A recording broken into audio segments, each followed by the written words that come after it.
जय श्री जगन्नाथ। श्री जगन्नाथ भक्ति मार्ग। कैसे हो आप सब? महाप्रभु श्री जगन्नाथ जी की कृपा से आप सब अच्छे ही होंगे। आप लोगों को तो पता है महाप्रभु श्री जगन्नाथ जी बहुत सारे मानवीय लीला करते रहते हैं। आज मैं आप लोगों को बताने जा रही हूँ महाप्रभु श्री जगन्नाथ जी के अनसर नीति के बारे में।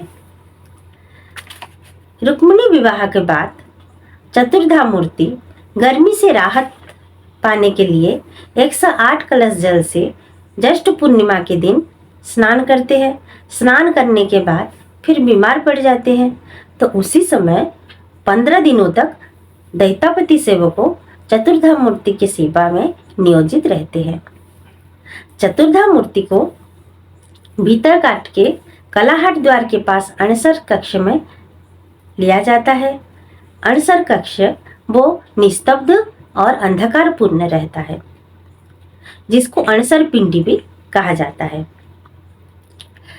चतुर्धा मूर्ति के सेवा में 2 दल नियोजित होते हैं, जैसे देवता दल और दूसरा विश्वावसु दल। साधारण मनुष्य की तरह जैसे हम कोई बीमार पड़ते हैं तो जब मेडिकल जाते हैं तो हमको टेस्ट वगैरह करने के लिए जो भी गहने हम पहने हुए होते हैं वो निकालने के लिए हमें कहा जाता है।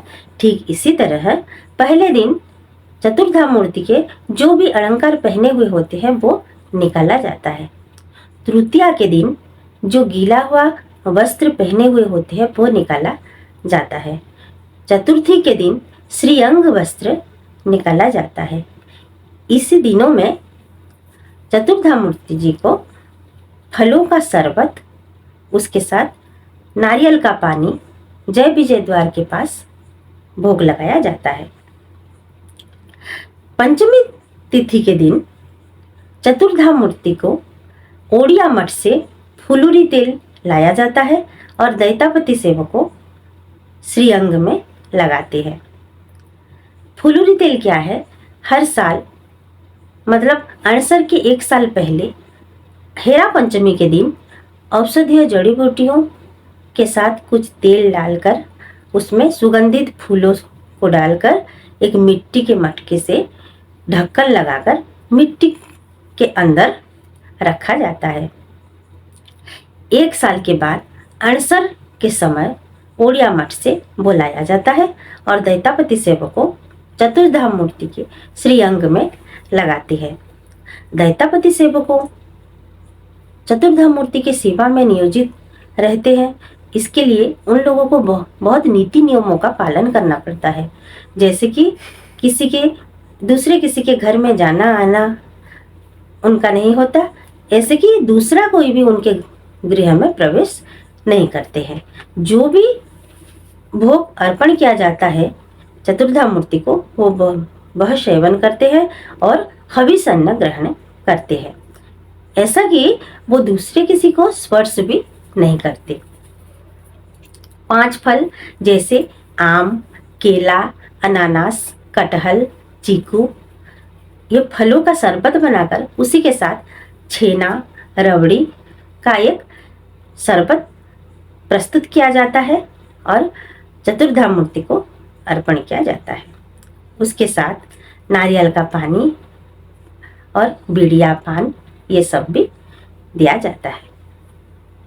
षष्ठी, सप्तमी, अष्टमी और नवमी के दिन महाप्रभु चतुर्धा मूर्ति जी को शुद्ध अणसर स्वार उस्व लेप लाते हैं। वो उस्व लेप क्या है? तिल का तेल के साथ धूप, कस्तूरी और कर्पूर का एक मिश्रण बनाते हैं और दैतापति सेवकों को प्रदान करते हैं। दैतापति सेवकों चतुर्धा मूर्ति के श्रीअंग में वो लेप देते हैं, जिसको उस्व लेप कहा जाता है। जब वो दैतापति सेवकों जब चतुर्धा मूर्ति के श्रीअंग में लेप देते हैं, उसी समय श्रीअंग से जो कराल चंदन और पाट धागा निकलता है, इसे निर्माल्य कहा जाता है।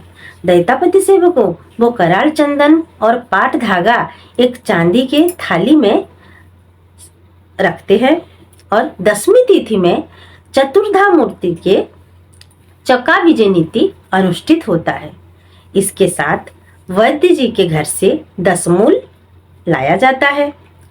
एकादशी तिथि के दिन चतुर्धामूर्ति के खली लागी नीति अनुष्ठित होता है, जिसको खली लागी एकादशी भी कहा जाता है। उसी दिन जो वैद्य जी के घर से जो 10 मूल लाता है उसका मोदक चतुर्धामूर्ति जी को अर्पण किया जाता है।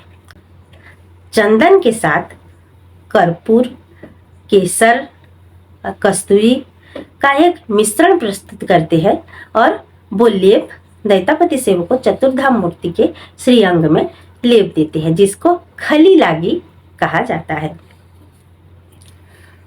द्वादशी के दिन महाप्रभु श्री जगन्नाथ जी, श्री बलभद्र जी, माता सुभद्रा जी और सुदर्शन जी धीरे धीरे स्वस्थ होने लगते हैं। तो जो कराल चंदन और पाट धागा दैतापति सेवक को एक चांदी के थाली में षष्ठी, सप्तमी, अष्टमी, नवमी के दिन जब उसो लेप से वो निकला हुआ होता है, वो जो रखे हुए होते हैं, वो लेकर श्रीनगर जैसे गजपति महाराज जी के राज दरबार में उपस्थित होते हैं। यह संदेश वो लेकर जाते हैं कि अभी चतुर्धाम मूर्ति स्वस्थ हुए हैं। उसके साथ द्वादशी के दिन राजभोग अनुष्ठित होता है। त्रयोदशी तिथि के दिन चतुर्धाम मूर्ति के घड़ा लागी नीति अनुष्ठित होता है। वो घड़ा लागी क्या है? शुद्ध अणसर, शुद्ध स्वार सेवक गेहूं का चूर्ण बनाकर उसका एक लेप मिश्रण प्रस्तुत करते हैं और वो दैतापति सेवकों को देते हैं। दैतापति सेवक वो चतुर्धाम मूर्ति के श्रीअंग में लेप देते हैं, जिसको घड़ा लागी नीति कहा जाता है। चतुर्दशी तिथि के दिन दत्त महापात्र सेवक जी चतुर्धाम मूर्ति के, जिसको बनक लागी नीति कहा जाता है, जैसे शुद्ध शंख से सफेद शंख जो होता है उसका चूर्ण बनाकर सफेद रंग, हरताल से पीला रंग और हिंगुल से लाल रंग बनाया जाता है और काला रंग के से कर्पूर काला। अभी तो वो नहीं हो रहा है, जैसे नारियल का खोल जो खोपड़ी बोलते हैं उसी से काला रंग प्रस्तुत किया जाता है और दत्त महापात्र सेवक जी चतुर्धाम मूर्ति के को कलरिंग करते हैं, जिसको बनक लागी नीति कहा जाता है। ये होने के बाद फिर उभा अमावस्या के दिन चतुर्धाम मूर्ति के, जैसे श्री जगन्नाथ जी, श्री बलभद्र जी और माता सुभद्रा जी के नेत्रोत्सव नीति अनुष्ठित होता है। उसके बाद उसके अगले दिन, जैसे प्रतिपदा के दिन, चतुर्धाम मूर्ति